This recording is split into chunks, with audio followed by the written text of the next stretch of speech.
నాన్న ఇవాళ స్కూల్లో నాకు ఏమిచ్చారో తెలుసా? ఏమిచ్చారా? చెప్పుకో చూద్దాం. నీ ఫ్రెండ్ పుట్టినరోజు అయ్యి ఉంటుంది, చాక్లెట్ ఇచ్చింది, అవునా? కాదు. అయితే ఈసారి కూడా నువ్వే క్లాస్ ఫస్ట్, అందుకే మీ మేడం గిఫ్ట్ ఇచ్చారు, అంతేనా? కాదు. అయితే నువ్వే చెప్పరా బుజ్జమ్మ అన్నాడు రఘురామయ్య 4వ తరగతి చదువుతున్న తన కూతురు సుమతో. అప్పుడు దాకా వెనక దాచిపెట్టిన ఒక పెద్ద కప్పుని చూపిస్తూ, ఇదిగో ఇది ఇచ్చారు అంది సుమ తన పెద్ద కళ్ళని ఇంకాస్త పెద్దవి చేస్తూ. అబ్బో, చాలా పెద్ద కప్పే ఇచ్చారా. ఈసారి దేనికి వచ్చిందో? మొన్న దసరా సెలవుల ముందు జరిగిన ఎలక్యూషన్ కాంపిటీషన్, ఎస్ఐ రైటింగ్, ఇంకా సింగింగ్ కాంపిటీషన్ మూడిట్లో నేనే ఫస్ట్. అందుకే మా స్కూల్ డైరెక్టర్ గారు నాకు ఈ స్పెషల్ ప్రైజ్ ఇచ్చారు అంది గర్వంగా. షోకేస్ అద్దాన్ని పక్కకి జరిపి మిగతా కప్పుల మధ్యలో చక్కగా నలుగురికి కనపడేలా పెట్టాడు రఘురామయ్య. తర్వాత సుమని ఓ కుర్చీ ఎక్కమని ఉప్పు బస్తాలా ఎత్తుకొని ఇల్లంతా తిప్పాడు. ఇంతలో సడన్గా బస్ డ్రైవర్ బ్రేక్ వేయడంతో ఉలిక్కిపడి జ్ఞాపకాల్లోంచి బయటికి వచ్చాడు రఘురామయ్య. రోడ్డు పక్కన ఉన్న షాపుల మీద ఏమైనా అడ్రస్ కనపడుతుందేమో అని బస్ కిటికీలోంచి చూశాడు. కానీ తను వెతుకుతున్న పేరు కనపడలేదు. తను చెన్నై వెళ్ళటం అదే మొదటిసారి. గబగబా డ్రైవర్ దగ్గరికి వెళ్ళి అడిగాడు. ఇంకా అవుట్స్కట్స్లోనే ఉన్నామని, తన స్టాప్ రావడానికి 1.5 గంట పడుతుందని డ్రైవర్ చెప్పడంతో మళ్ళీ వెళ్ళి సీట్లో కూర్చున్నాడు రఘురామయ్య. సుమకి పెళ్ళయ్యి 10 ఏళ్ళు అవుతుంది. మొదటిసారి కాపురానికి వెళ్ళినప్పుడు సారి తీసుకుని వెళ్ళాడు. ఆ తర్వాత ఇన్నాళ్ళకి ఇప్పుడు మళ్ళీ కూతురింటికి వెళ్తున్నాడు. పెళ్ళైన మొదటి 2 ఏళ్ళలో పెద్ద పండక్కని, ఆ తర్వాత శ్రీమంతానికి, బారసాలకి అంటూ తరచూ కూతురు అల్లుడు శ్రీకాంత్ ఊరు వచ్చి వెళ్తూ ఉండేవారు. తర్వాత శ్రీకాంత్ ఉద్యోగ నిమిత్తం హైదరాబాద్ నుంచి చెన్నై వెళ్ళిపోయారు. ఇక అక్కడి నుంచి రాకపోకలు తగ్గాయి. 6 నెలల క్రితం రఘురామయ్య భార్య జానకమ్మ కాలం చేసింది. కొంచెం వాతావరణం మారినట్టుంటుందని చెన్నైకి రమ్మని సుమ పిలిచింది. భార్య ఉన్నప్పుడు ఒక్కడే ఎన్నోసార్లు ఊర్లో ఉన్నాడు, కానీ ఎప్పుడూ ఒంటరితనం అనిపించలేదు. అనుకుంటాం కానీ ఒక్కరే ఉండటం తేలికే, ఒంటరై బతకటమే కష్టం. అయినా సుమకి భారం కాకూడదని ఇన్నాళ్ళు వెళ్ళలేదు. కానీ పోయిన ఆదివారం మనవరాలు శ్రేష్ఠ ఫోన్ చేసి, తాతయ్య నువ్వు కంపల్సరీ నెక్స్ట్ వీక్ చెన్నై రావాల్సిందే అంది. అంతే, ఓ 3 జతలు బట్టలు పెట్టుకొని బయలుదేరిపోయాడు చెన్నైకి. మళ్ళీ ఆలోచనలోంచి బయటికి వచ్చాడు. ఈసారి ఫోన్ మోగింది. చూస్తే సుమ కాల్ చేస్తుంది. బుజ్జమ్మ, ఇప్పుడే ఫ్లైఓవర్ దాటాం. ఓహో, దీని తర్వాత అన్నానగరు. ఓకే. ఏంటది? కోయంబేడు. ఓకే. తర్వాత అశోకుడి పిల్లరు. 4వ స్టాపు గిండి. Okay, right. అలాగే, డోర్ దగ్గరే ఉంటాగా. చూసుకుంటా. అబ్బే, పడుకోనమ్మా, నిద్రపోయిందిలే, దిగిపోతాగా, నువ్వు కంగారు పడక అని సుమ చెప్పిన స్టాప్ల పేర్లన్నీ ఓ చిన్న చీటీ మీద రాసుకొని జేబులో పెట్టుకున్నాడు రఘురామయ్య. పక్కనున్న ప్యాసింజర్తో, రాత్రి చెప్పాను కదండి, మా అమ్మాయే. నేనంటే భలే జాగ్రత్త, చిన్నప్పటి నుంచి ఇంతే, భలే చురుకు, ఏ పని చేసినా నెంబర్ 1 అన్నిట్లో ముందుంటుంది, అస్సలు జంకదు, ఒక్కతే వెళ్ళి మొత్తం ఊరంతా చక్కబెట్టి వచ్చేస్తుంది అంటూ ఇంకా తన కూతురు గురించి ఏవో గొప్పలు చెప్పుకుంటూ ఉంటే కండక్టర్ గిండి అని అరిచాడు. అంతే, గబాలన బ్యాగ్ పట్టుకొని బస్సులోంచి దూకాడు రఘురామయ్య. బస్ స్టాప్కి అల్లుడు, కూతురు, మనవరాలు ముగ్గురు కారులో వచ్చారు. అల్లుడు, మావయ్య గారు ప్రయాణం బాగా జరిగిందా అంటూ బ్యాగ్ అందుకొని కారు డిక్కీలో పెట్టాడు. ఒక చేత్తో సుమని, ఇంకో చేత్తో శ్రేష్ఠని దగ్గరికి తీసుకొని, మొత్తానికి నన్ను చెన్నైకి రప్పించారా అన్నాడు. కారు ముందు సీట్లో సుమ కూర్చుంటే వెనకాల మనవరాలు రఘురామయ్యతో కూర్చొని ఇంటికి వెళ్తున్నంతసేపు కబుర్లు చెప్తూనే ఉంది. ఒక్క 10 నిమిషాల్లో ఇంటికి చేరారు. Gated community, 3 bedroom apartment, hall, బెడ్రూములు అన్నీ విశాలంగా ఉన్నాయి. 10వ ఫ్లోర్లో ఉంటారు వాళ్ళు. బాల్కనీలోంచి చూస్తే ఒక పక్క మద్రాస్ రేస్ క్లబ్బు, ఇంకో పక్క గిండి నేషనల్ పార్క్ కనిపిస్తాయి. గేట్ లోపలే ఒక సూపర్ మార్కెట్టు, ఇంకా జిమ్, స్విమ్మింగ్ పూలు, అన్ని వసతులు ఉన్నాయి. సుమ అనుభవిస్తున్న ఈ జీవితాన్ని చూసి రఘురామయ్య చాలా సంతోషించాడు. శనివారం, ఆదివారం చాలా సరదాగా గడిచిపోయాయి. శ్రీకాంత్ 2 రోజులు రఘురామయ్యకి చెన్నై మొత్తం తిప్పి చూపించాడు. సోమవారం పొద్దున్నే ఒక యుద్ధ వాతావరణం చూశాడు రఘురామయ్య. ఒక పక్క శ్రేష్ఠని రెడీ చేస్తూనే మధ్యాహ్నం క్యారేజ్కి బంగాళదుంప ఫ్రై చేసింది. ఇంకో పొయ్యి మీద ఇడ్లీ కుక్కర్ దింపి రైస్ కుక్కర్ పెట్టింది. చట్నీకి తాలింపు పెట్టి శ్రీకాంత్కి ఓ 6 ఇడ్లీలు పెట్టింది. శ్రేష్ఠ బ్యాగ్ సర్దుకుంటుంటే గబగబా 2 ఇడ్లీలు నోట్లో కుక్కింది. ఇంకా చాలమ్మా అంటే, మళ్ళీ ఎప్పుడో సాయంత్రానికి వస్తావు, నీరసం అయిపోతావు, తిను అంటూ ఇంకో ఇడ్లీ కుక్కింది. కుక్కర్ 3 కోతలు రాగానే వంటింట్లోకి పరిగెత్తి అది పొయ్యి మీద నుంచి దించి శ్రేష్ఠకి జడవేసింది.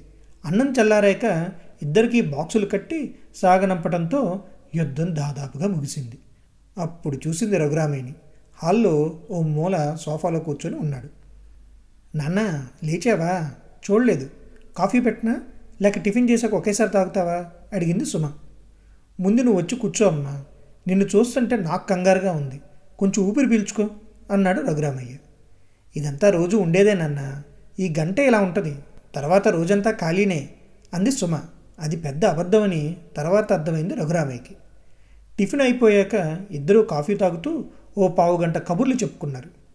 తర్వాత టీవీలో ఏదో సినిమా పెట్టి రఘురామయ్యకి రిమోట్ ఇచ్చి లోపలికి వెళ్ళింది సుమ.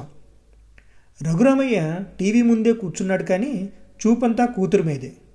సుమ ముందు 3 బెడ్రూమ్లలో ఉన్న బెడ్లు సర్ది తర్వాత ఇల్లంతా ఊడ్చింది. స్నానం చేసి వచ్చి ఇడిచిన బట్టల్ని వాషింగ్ మిషన్లో వేసింది. రఘురామయ్యకి ఒక గ్లాసులో ఫ్రూట్ జ్యూసు ఇంకా నానపెట్టిన బాదం పప్పులు ఇచ్చింది. మధ్యాహ్నానికి రాత్రికి కలిపి వంట చేసింది. మధ్యాహ్నం భోజనం అయిపోయాక రఘురామయ్యని కాసేపు రెస్ట్ తీసుకోమని డైనింగ్ టేబుల్ అంతా నీట్గా తుడిచి పొద్దున్నుంచి పడ్డ అంటులన్నీ తోమింది. ఉతికిన బట్టలు ఆరేసి నిన్న ఆరేసిన బట్టలు మడతపెట్టి అలమార్లో సర్దింది. ఇంతలో సాయంత్రం 4 అయ్యేసరికి శ్రేష్ఠ స్కూల్ బస్ వచ్చింది. శ్రేష్ఠతో హోంవర్క్స్ కంప్లీట్ చేయించి నెక్స్ట్ వీక్ జరిగే ఎగ్జామ్స్కి ప్రిపేర్ చేసింది. సాయంత్రం 6:30కి శ్రీకాంత్ ఇంటికి వచ్చాడు. ఆఫీస్ పనితో బాగా అలిసిపోయి చిరాగ్గా ఉన్నాడు మనిషి. శ్రీకాంత్కి రఘురామయ్యకి టీ స్నాక్స్ ఇచ్చింది. రాత్రి 8:30కి భోజనాలు అయిపోయాక మళ్ళీ అంట్లు తోముకొని వంటిలు గట్టు డైనింగ్ టేబుల్ అన్నీ తుడిచి రేపటికి స్కూల్ యూనిఫామ్ ఐరన్ చేసి రేపు పొద్దున టిఫిన్కి పిండి పట్టుకొని పడుకునేసరికి రాత్రి 11 అయ్యింది. మళ్ళీ పొద్దున్నే 6:30 నుంచి యుద్ధం మొదలు. అలా ఓ 2 రోజులు గడిచాయి. అదంతా రఘురామయ్య గమనిస్తూ ఉన్నాడు. గురువారం సాయంత్రం శ్రీకాంత్ వాళ్ళ మేనేజర్ ఫ్యామిలీతో వస్తారని చెప్పాడు. ఇక పొద్దున్నుంచి కాళ్ళు చేతులు ఆడలేదు సుమకి. డిన్నర్కి అన్ని ఏర్పాట్లు చేసింది, ఇల్లంతా సర్దింది. సాయంత్రం శ్రేష్ఠతో వాళ్ళకి కూల్ డ్రింక్ స్నాక్స్ హాల్లోకి పంపించింది. అదేంట్రా నువ్వు వెళ్ళి పలకరించకుండా ఇక్కడే ఉన్నావే అడిగాడు రఘురామయ్య. అంటే ఆయన ఆఫీస్ వాళ్ళు కదా నాన్న, అందుకే. అదే శ్రేష్ఠ అయితే బాగా మాట్లాడుతుంది కదా అంది సుమ ఆశ్చర్యంగా. అదేంటమ్మా, నీకు ఇంగ్లీష్ వచ్చు కదా అన్నాడు. వచ్చనుకో, కానీ మాట్లాడి చాలా ఏళ్ళు అవుతుంది కదా నాన్న, అంత కాన్ఫిడెంట్గా మాట్లాడలేను, కొంచెం బిడియం అంది. ఇంతలో శ్రీకాంత్ హాల్లోంచి సుమా సుమా అని పిలిచాడు. అక్కడ వాళ్ళకి సుమని పరిచయం చేశాడు. She's my wife Suma, she's a little shy, she doesn't speak much అన్నాడు. అక్కడ ఒక 5 నిమిషాలు ఇబ్బందిగా కూర్చొని లోపలికి వచ్చేసింది సుమ. తన కూతుర్ని అలా చూడలేకపోయాడు రఘురామయ్య. స్కూల్లో, కాలేజ్లో, చదువుల్లో, కాంపిటీషన్స్లో అన్నింట్లో ముందుండే నా కూతురు సుమనేనా నేను చూస్తుంది అని ఆశ్చర్యపడ్డాడు. శుక్రవారం శ్రీకాంత్ శ్రేష్ఠ వెళ్ళాక సుమని కూర్చోబెట్టాడు. ఎంత మారిపోయో బుజ్జమ్మ అన్నాడు రఘురామయ్య. ఏమైంది నాన్న ఆశ్చర్యంగా అడిగింది సుమ. ఏం లేదురా, నువ్వెంత ధైర్యంగా ఉండేదానివి, నేను నిన్ను ఇలా చూడలేకపోతున్నా. నిన్ను కష్టపడి చదివించింది, నువ్వు కష్టపడి చదువుకుంది ఇలా ఇంట్లో మిగిలిపోవటానికా అడిగాడు రఘురామయ్య. నీకు తెలుసు కదా నాన్న, పెళ్ళికి సెలవులు దొరకటం లేదని జాబ్ రిజైన్ చేశా. మళ్ళీ పెళ్ళైన ఒక 6 నెలల్లో కొత్త జాబ్లో చేరదాం అనుకున్నా. కానీ ఇంతలో ప్రెగ్నెంట్ అవటం, శ్రేష్ఠ పుట్టడం, ఇంకా అక్కడి నుంచి ఇంట్లో ఉండి దీన్ని చూసుకోవడంతో సరిపోయింది. అలా కాదమ్మా, ఇప్పుడు శ్రేష్ఠ పెద్దదయింది కదా, స్కూల్కి వెళ్తుంది కదా, నువ్వు మళ్ళీ జాబ్లో చేరొచ్చు కదా అని అడిగాడు. ఇప్పుడు నాకు జాబ్ ఎవరిస్తారు నాన్న, మానేసి 10 ఏళ్ళు అవుతుంది అంది సుమ. అయినా ఇది అందరు ఆడపిల్లలకి మామూలే నాన్న, పెళ్ళయ్యాక జాబ్ మానకూడదు. పొరపాటున మానితే ఇంకంతే, మా తలరాతలే మారిపోతాయి, ఆత్మవిశ్వాసం కోల్పోతాం, మాకు మేమే తవ్వుకున్న దిగుడు బావిలోకి రోజుకో మెట్టు జారిపోతాం. అయినా మేము ఉద్యోగానికి బయటికి వెళ్తే ఇంట్లో ఉండి పిల్లల్ని, మొగుడిని, అత్తమామల్ని చూసుకోకుండా ఇవన్నీ అవసరమా అంటారు. పోనీ ఇంట్లోనే ఉంటూ ఏదైనా చిన్న బిజినెస్ చేస్తే వాళ్ళ ఆయన సంపాదన సరిపోవటం లేదనుకుంటా, డబ్బులకి బాగా కటకట్లాడుతున్నట్టున్నారు అందుకే తెగ కష్టపడిపోతుంది అంటారు. నీకు విషయం చెప్పనా నాన్న, చుట్టూ అందరూ అనుకునే మాటల్ని పక్కకు పెట్టి శ్రేష్ఠ పుట్టిన 3 ఏళ్లకే ఉద్యోగానికి వెళ్ళాను. అవునా, మరి ఎందుకు మానేశావు? మీరు జాబ్ చేసి అలసిపోయి వస్తే మీ కష్టం అర్థం చేసుకొని మీకు ఒత్తిడి తగ్గించడానికి, మిమ్మల్ని చూసుకోవటానికి ఇంట్లో మేము ఎదురు చూస్తూ ఉంటాం. కానీ మేము అలసిపోయి ఆఫీస్ నుంచి వస్తే మా కోసం ఎవరు ఎదురు చూస్తారో తెలుసా నాన్న? ఇంటి నిండా పనులు అవే ఎదురు చూస్తూ ఉంటాయి. అందుకే ఓ నెల రోజుల్లోనే మానేశా అంటూ అక్కడి నుంచి లేచి వెళ్ళిపోయింది సుమ. ఆదివారం రఘురామయ్య బయలుదేరుతుంటే, అప్పుడే వెళ్ళిపోతున్నావేంటి నాన్న? నువ్వేదో 4 రోజులు సరదాగా గడుపుదామని వస్తే నేనేవేవో చెప్పి నేను బాధ పెట్టినట్టున్నా. అవేమీ మనసులో పెట్టుకోకు నాన్న. నేను బాగానే ఉన్నా. శ్రీకాంత్ చాలా మంచోడు, నన్ను బాగా చూసుకుంటాడు అంది సుమ. నాకు తెలుసమ్మా, ఊర్లో పనులున్నాయి, అందుకే వెళ్తున్నా అని చెప్పి రఘురామయ్య వెళ్ళిపోయాడు. ఓ 2 వారాల తర్వాత శ్రీకాంత్ ఆఫీస్ నుంచి వచ్చాక శ్రేష్ఠ వాళ్ళ నాన్న దగ్గరికి వెళ్ళింది. డాడీ, ఇవాళ స్కూల్లో నాకు ఏమిచ్చారో తెలుసా అని అడిగింది. ఏమిచ్చారా? చెప్పుకో చూద్దాం. నీ ఫ్రెండ్ బర్త్డేకి గుడీస్ ఇచ్చిందా? కాదు. ఏమో, నువ్వే చెప్పు. నాకు ఎస్ఏ రైటింగ్లో ఫస్ట్ ప్రైజ్ వచ్చింది అని సర్టిఫికెట్ చూపించింది. హే, సూపర్ రా! నాకు తెలుసు నువ్వు దేంట్లో అయినా ఫస్టే. నువ్వు నా కూతురురా అన్నాడు శ్రీకాంత్. ఇదిగో అని పేపర్ని చూపించింది. ఆ essay theme what I want to be when I grow up, అంటే పెద్దయ్యాక ఏం అవ్వాలనుకుంటున్నారో రాయాలి. దానికి శ్రేష్ఠ, నేను కష్టపడి బాగా చదువుకొని పెద్దయ్యాక మా అమ్మలా అంటులు తోముతా, వంట చేస్తా, బట్టలు ఉతుకుతా, ఇంకా ఇల్లు ఉడుస్తా. అదే అబ్బాయిలా పుట్టుంటే కష్టపడి బాగా చదువుకొని ఒక మంచి ఉద్యోగం చేసేదాన్ని. ఇంటికి వచ్చాక ఇంటి పనుల్లో పార్ట్నర్కి హెల్ప్ చేసేదాన్ని. ఇద్దరం కష్టపడి చదువుకుంటాం కాబట్టి నచ్చిన ఉద్యోగాలు చేస్తూ ఇంట్లో పనులు చెరిసగం పంచుకునేవాళ్ళం అని రాసింది. అది చదివిన శ్రీకాంత్కి కళ్ళల్లో నీళ్లు తిరిగాయి. నేను ఒక బ్యాడ్ ఎగ్జాంపుల్ అయ్యానా అని అనుకున్నాడు. శ్రేష్ఠని చదివించినట్టే సుమని కూడా చదివించి ఉంటారు కదా. నేను శ్రేష్ఠ పెద్దయ్యాక ఎలా ఉండాలనుకుంటున్నానో సుమ ఇప్పుడు అలాగే ఉండాలి కదా అని అనుకున్నాడు. ఆ ఎస్ఏ పేపర్ ముందే చదివిన సుమ బెడ్రూమ్లో పడుకుంది. శ్రీకాంత్ బెడ్రూమ్లోకి వెళ్ళి, ఐఎమ్ రియల్లీ సారీ సుమ, నువ్వు మళ్ళీ కెరీర్ స్టార్ట్ చేయి. నేను నీకు హెల్ప్ చేస్తాను. అవసరమైతే నేను నీకు ట్రైనింగ్ ఇస్తాను, లేదా బయట వేరే చోట ట్రైనింగ్ తీసుకుందు కానీ ఇంటి పనులు నేను కూడా షేర్ చేసుకుంటాను. ఐ ప్రామిస్ అని అన్నాడు.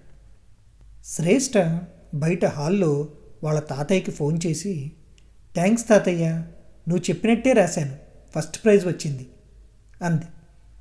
కూతుర్ని కొడుకుతో సమానంగా చదివించటం, సమానంగా చూడటం ఉపకారం అనుకోం కదా. అది కూతురి మీద ప్రేమ, బాధ్యతతో చేస్తాం. మరి భార్య కూడా ఓ తండ్రికి కూతురే కదా. వంటింట్లో మనకి సేవలు చేస్తూ ఎందుకు మిగిలిపోవాలి? ఇంట్లో పనుల్ని పంచుకోవటం మనం ఇంట్లో ఆడవాళ్ళకి చేస్తున్న ఉపకారం కాదు, అది వాళ్ళ మీద ప్రేమ, బాధ్యతతో చేయాలి.